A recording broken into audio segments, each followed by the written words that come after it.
Thank you. All right. Folks, my name is Kapil, and I'm a security engineer with ESnet, and I'm here to talk about why we need to rethink traditional security operations that we do when it comes to ephemeral infrastructure such as Kubernetes. So what is Kubernetes and why should I care as a security professional?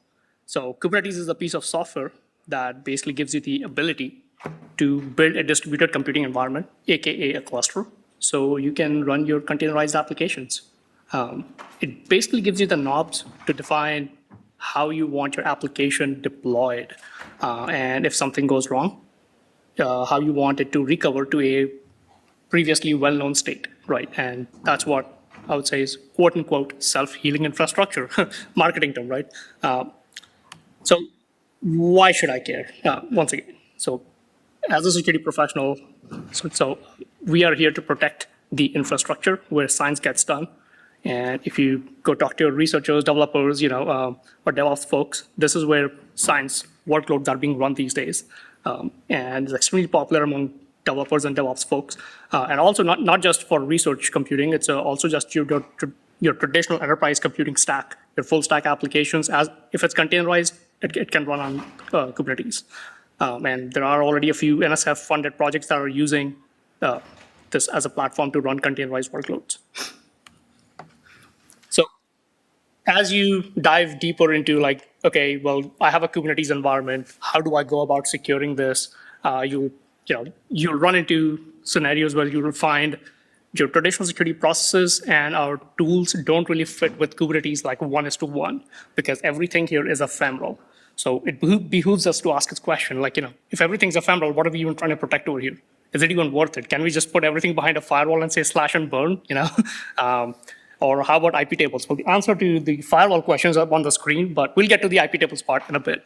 And if you're still debating why containers versus VM, I regret to inform you, but for the larger industry, that ship has sailed. Okay, so things that I want to talk about here today are actually a lot more than what's on the screen, but given the time limitation that I have, we're going to have to keep it pretty high level. So we're going to look at like some traditional security operational, like what we all do in our home institutions, and then we're going to take a developer's approach and see what it looks like from a developer's point of view when you talk about like deploying something on a Kubernetes cluster. Then we're going to dive into like security aspects and whatnot. What are the risks? What are the attack vectors? And we're going to look at the quote unquote ephemeral asset. And then we're going to look at what a holistic approach, that is a holistic approach to protecting something like an ephemeral environment looks like when we talk about doing end-to-end security, right? And most importantly, implementation specifics. All right. So traditional security activities, we're all familiar with this. We do this like in our home institutions, right? Like it's in vulnerability scanning, remediation, reporting, patching, which typically requires some kind of an asset inventory. You feed that to your scanner, which includes something like an IP address or a prefix range or a host name, or what have you. So, and then, those scanners scan, and then you have your traditional network security monitoring tools like Zeeks, Suricatas, IDSs, IPSs of the world that take actions based on your some kind of signature, right? It'll allow, deny, or log that traffic. Once you have those logs basically get sent over to some kind of a centralized collector like Elk, Splunk, or what have you, and that's what you do. Like you write your event correlation rules and stuff. And your analyst looks at it and says, okay, well, this is suspicious, this is not suspicious, and accordingly, you go in incident response mode. But all of this happens under one key assumption, that our assets are static.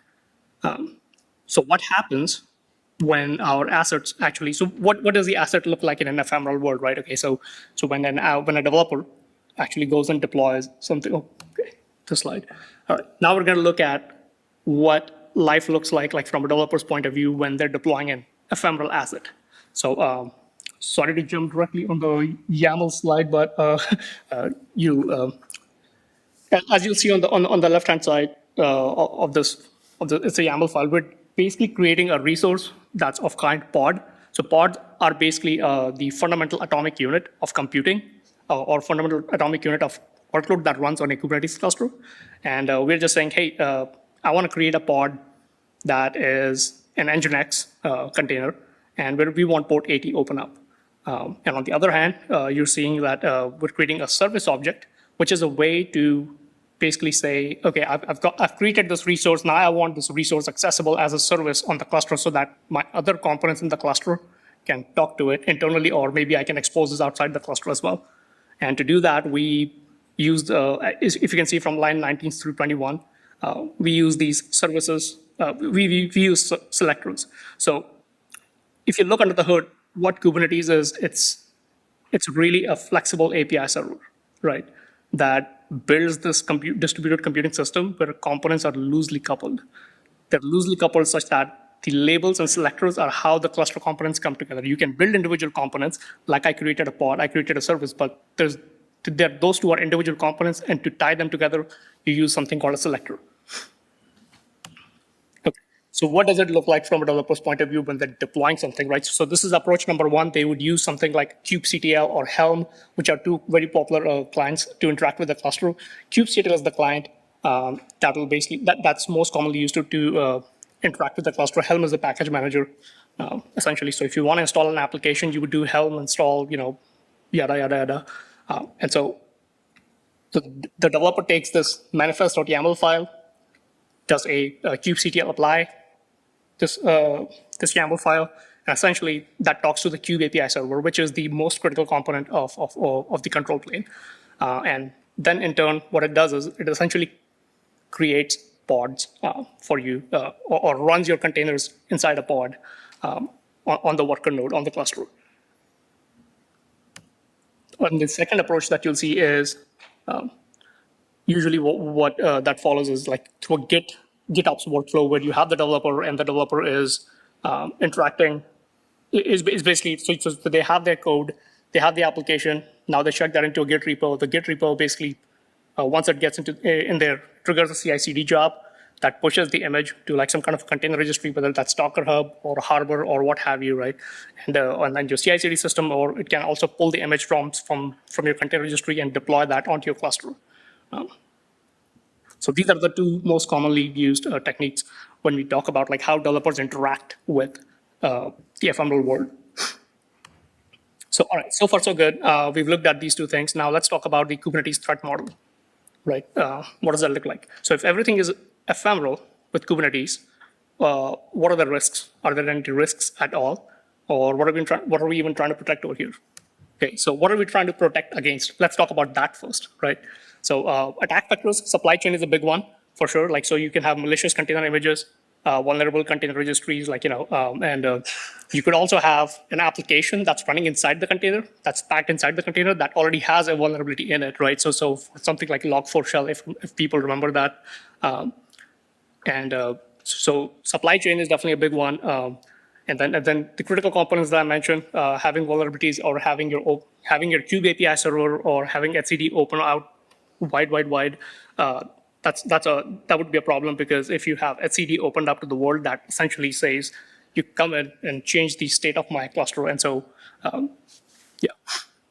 missing workload isolation. So in Kubernetes, when you install it by default, there is no isolation.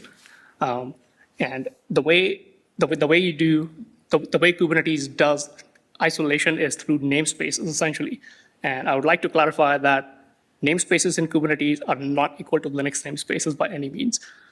And when you have application running in two different namespaces, there is zero isolation in between them. It's up to you as an admin to go and apply the policies, to apply network policies and to do the hardening. So, all right, and so what are the risks involved here? Well, of course, like crypto mining is a big one because it makes a juicy target, right? Ransomware, of course, like because when you have a cluster, your cluster is no good if you don't have your volumes mounted on the cluster. Privilege escalation, container escape persistence, so things of that nature. The other thing, like that is worth pointing out is that, okay, so if it's a ephemeral infrastructure, right? So let's say if one of the pods or one of the machines gets compromised, after a while, let's say you destroy that workload, wouldn't that get why is persistence a problem in that case, right? Wouldn't that destroy the workload and get rid of the malware too? The answer is no, actually. So if I'm an attacker, I could basically maintain persistence by abusing the reconciliation loop that Kubernetes provides. And what that reconciliation loop is like it installs a higher level controller object on the cluster, which basically watches over the state of the pod. So you can delete that pod, you can delete a workload, or you can delete an object that's running over there. But because my deployment object is a higher level controller that watches over the underlying workloads, right? So it'll go and recreate a new one, and that's how I would maintain persistence. And so instead of launching my malicious workload as a pod, I would launch it as a malicious deployment per se. So if you look at the attack vectors, those attack vectors can, based on those attack vectors, like there's an opportunity for us to reclassify those assets and ask questions like, how is the application being developed? How is the application being packaged and distributed, supply chain, right? How is the application being deployed? And the underlying infrastructure where it's deployed, whether that's cloud or on-prem. All right, so now let's talk about the assets that we have in the ephemeral world, your core repositories, your CI/CD pipelines, your container images. Our traditional, let's say, the scanners of the world, like your Nmaps and your Nessuses or your Qualyses of the world, like they don't necessarily come with these. They don't necessarily come with the features or the power to like scan these ephemeral pieces. So when it comes to code repositories, we definitely want to be paying attention to our commit history, because people do have tendency to historically check, let's say, some secrets in code. And as an attacker, one could, there are already tools out there, some of which we're going to go through. There are tools out there that one could just point to a Git repo and filter and just get a list of give me the list of all the secrets that are checked in the code. CI/CD pipelines, they make a great target for arbitrary code execution at runtime, especially if you're running your runners on-prem.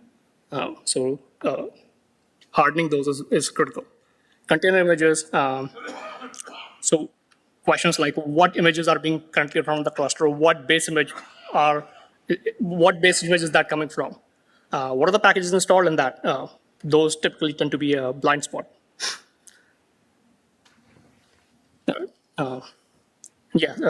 More assets like container image registry, supply chain, right?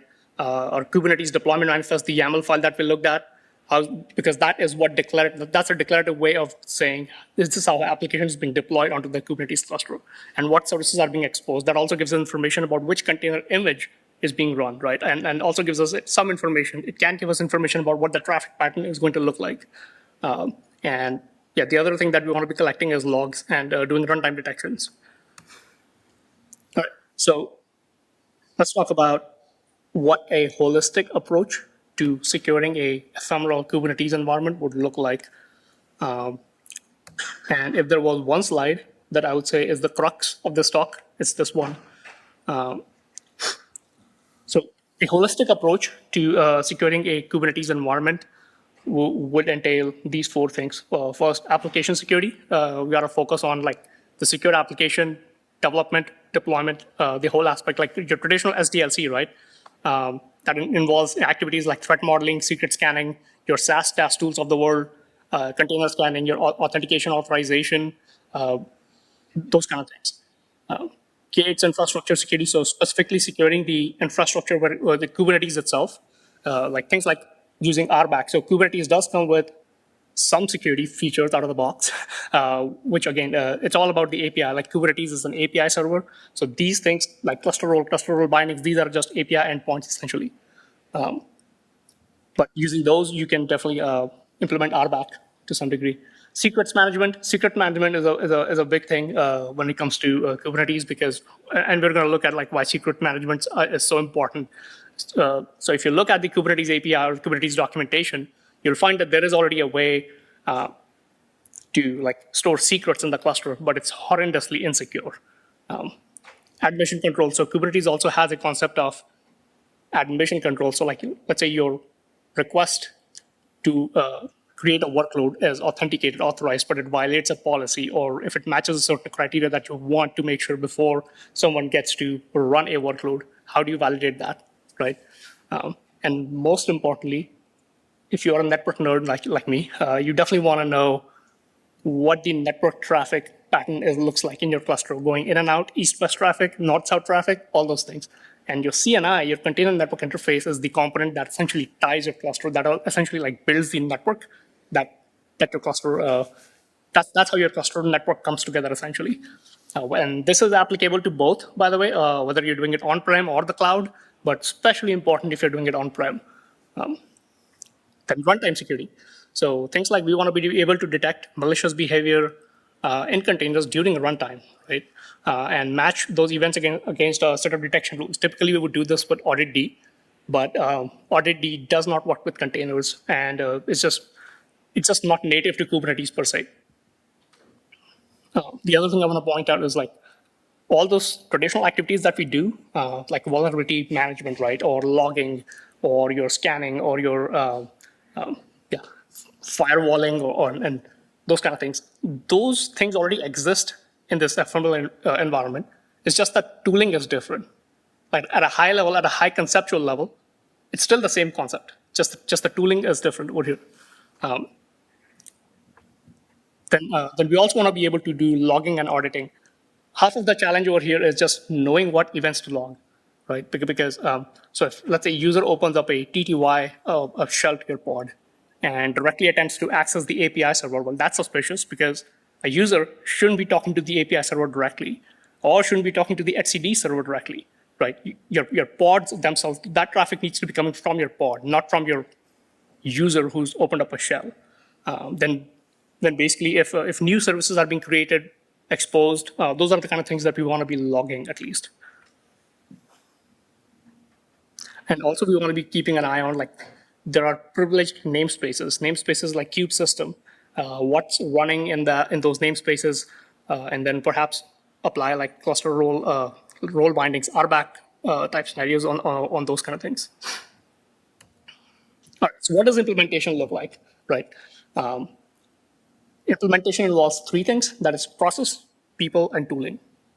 That is, as an for each organization, like, the processes are going to be different. So first we reevaluate the process, how we're doing it, and then we basically pick the tools that fit those processes, and then we retrain and upskill our people to basically use those. So in just given the limited time that I have left, I'm already like, what, 15, 20 minutes in? Yeah, okay. Given the limited time that I have, I can only focus on the tooling aspect today. All right, so some of the production-ready SaaS tools, and the reason why I mentioned some of these tools is because I've tried them either on the day job or elsewhere personally, and can speak for them. Git leaks. This is a very common and very popular tool that we use to do secret scanning in Git repositories. So you just point it to a Git repo and just run this, and it'll go ahead and dig through your commit history and find any secrets through the code. And the way it does that is it looks at the entropy of the string rather than just like hard-coded regexes. And yes, it can easily be integrated in the CI/CD pipeline, and also comes with the ability to silence false positives. Why is that important? Because when you are trying to scan anything, whether that's network or whether that's code base or container image or what have you, there are going to be false positives. There are always going to be false positives. It's the job of an analyst to look at that, contextualize that, and then be able to silence. Having that mechanism to be able to silence false positives is what really reduces, filters out signal versus noise, right? Then the other tool that we use is Trivy, and that is something that's very popular for scanning container images. So like vulnerability scanning inside container images. So typically you would use something like Nmap or Nessus, as I mentioned, right, to scan what's running on the network, and based on that, you would get your vulnerability reports. Trivy does the same thing, except it does that for container images. And yes, of course, like this also has CI/CD integration and can silence false positives. KubeLinter is another tool that is, I would say, is security focused for linting those K8 manifest files, the YAML files that we took a look, and Helm charts. So the reason why I mentioned these tools is because like SaaS tools are one of those things where you can incorporate this into your development cycle, and you can actually start getting return on investment pretty soon. Like, so it's like low effort, high reward type activity. Okay, regarding secrets, right?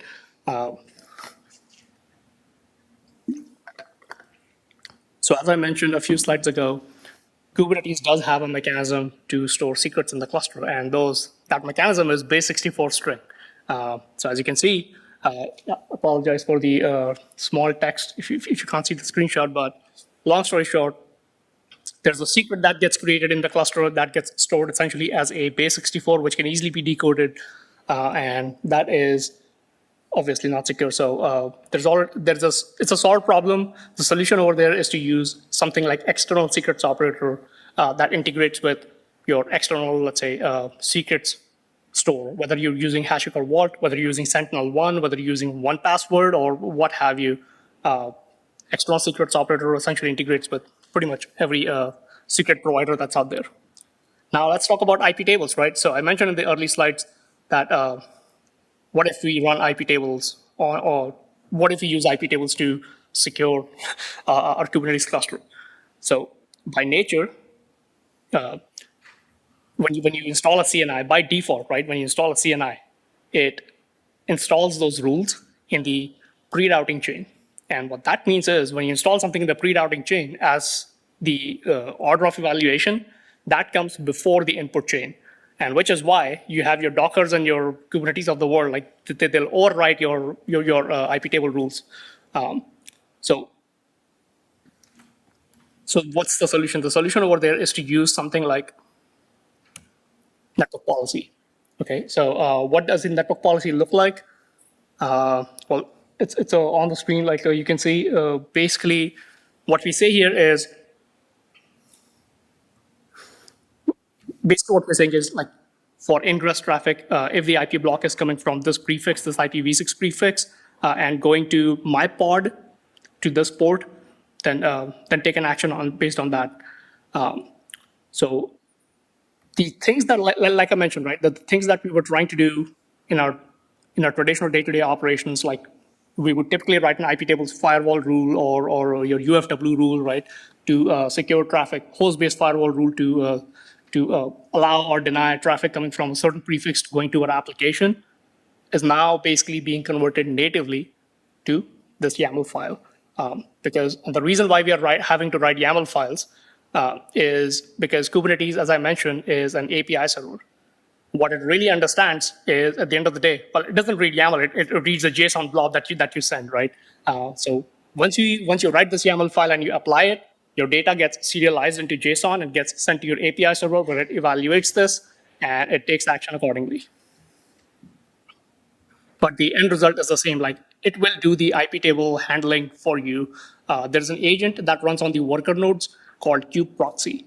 And that kubeproxy is basically responsible for converting these network policies, essentially, that once the API server says, hey, I have a new job for you, that is, I have a new request from the user, I need you to open up or allow this port 443 coming from this prefix, because that's what the user wants to do. So your kubeproxy agent that runs on the worker node will happily write an IP table rule that Kubernetes honors. That will do it for you. All right. Then the other aspect that we want to cover is admission control. So every time you apply, let's say, your manifest file, right? You do kubectl apply -f, apply my manifest file, and run this thing on the cluster, or launch a pod on the cluster. Every single request that gets made to the API server is by default authenticated and authorized. I know, like, Kubernetes gets a very bad rep for being like horribly insecure, out of the box. But because it's a bare bones API server, right? Like, as a user, you are responsible for adding those add-ons, right? Like, you're responsible for adding those authentication, authorization pieces and whatnot. So as you can see in the diagram, like, as a user sends a request to the API server, request get authenticated, authorized. But what happens when a user makes a request which is authenticated, authorized, but violates a security policy? How do you solve that problem, right? So, like, a policy could be something like, you're allowed to create a service, you're allowed to launch a pod, you're allowed to launch, let's say, workloads on the cluster, but you're not allowed to expose anything publicly. How do you solve that problem? So there's a marketing term called a security policy as code, but this is what it looks like in the real world in implementation point of view. So there's a great project called Open Policy Agent And as you can see in the code, it says if the violation, so basically what the code does here is it says it separates out your policy decision-making point with your policy enforcement point. And basically this just says that your input is a violation if you are creating an input of client service, and which is also a type of service load balancer. Why? Because load balancer service is what you create to expose the services outside the cluster. So at that point, you can just send a message back to the user on the console and that's a security review needed or something like that. All right. Runtime security. So runtime security, basically, we all know about audit D. It's fine. It works fine for like host or OS level, but it can get resource intensive, and the ability to express detections is somewhat limited. And not to mention, it doesn't have the native constructs like as we've been seeing for containers or for basically containers or Kubernetes. So in that instance, the solution in the K8 land is to use something like Falco, which can do everything that Audit D can, and especially useful for. It was actually written specifically for Kubernetes, and it works on-prem it works both for on-prem and cloud environments. So the rules that you write for your on-prem, if you're running, let's say, K8 on-prem or on the cloud, your rules will still remain the same. So that's a huge win. Also sends structured logging, which is easy to index if you're using something like some kind of a log indexer, and it also comes with like set of default rules. And that's highly customizable as well. So what does it look like in practice, right? More YAML. That's what it looks like.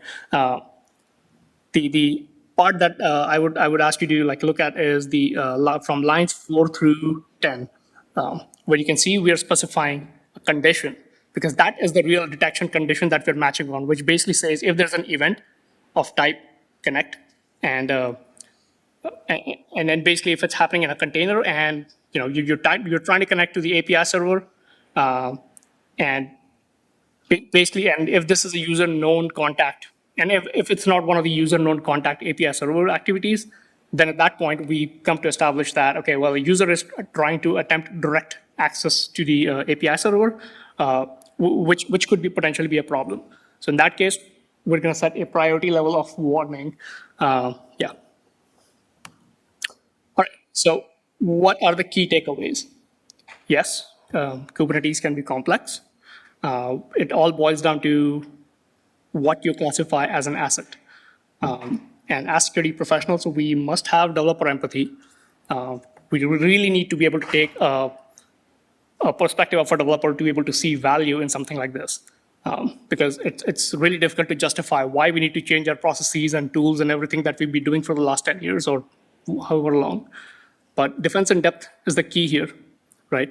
Your ACLs, firewalls, IP tables, your traditional perimeter-based defense cannot be our only line of defense anymore, especially not in the ephemeral world. But there's also an opportunity over here, which is if we were to embrace the cloud-native ecosystem, we have an opportunity to refine our processes, right? Upskill our people and improve our tooling. And most importantly, if you're familiar with the zero trust architecture, we have an opportunity to move the controls closer to the application itself. And I fully reckon that I'm out of time, and and so I have to keep things short. But here's a little shameless plug. And if anyone would like to get in touch with me or to talk more in depth, I would be happy to do so.